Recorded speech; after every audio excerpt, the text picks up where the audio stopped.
দর্শক, মিরপুরে ম্যাচ শুরুর পরও বিপিএল এর টিকিট বুথে লম্বা লাইন। ক্রিকেট ভক্তরা অধীর আগ্রহে অপেক্ষা করছেন টিকিটের জন্য। গতকালও টিকিট নিয়ে বেশ বিশৃঙ্খলা তৈরি হয়েছিল।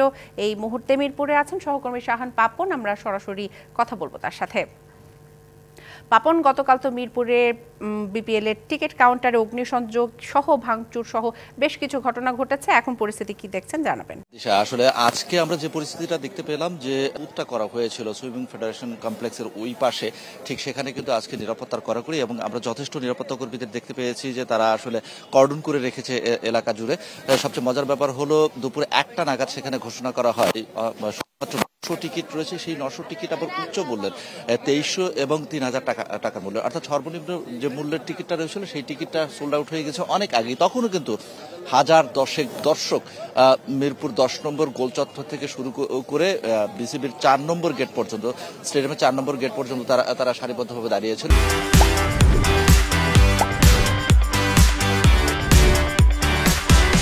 তাদের আক্ষেপ ছিল একটা জায়গায়, সেটা হচ্ছে যে 2300 টাকা মূল্যের টিকিট অনেকেই কিন্তু কিনতে পারবেন না।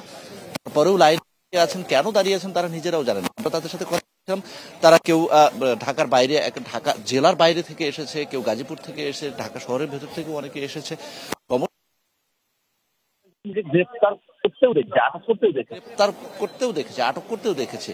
সেই আটকের ধরনটা এরকম, সেই কালোবাজারিদের ধরনটা এরকম, তারা আসলে অনলাইন থেকে টিকিট কিনে নিয়েছে এবং প্যাকেট ভর্তি করে সেই অনলাইনের টিকিটের ফটোকপি তারা নিয়ে এসে এখানে বিক্রি করছে।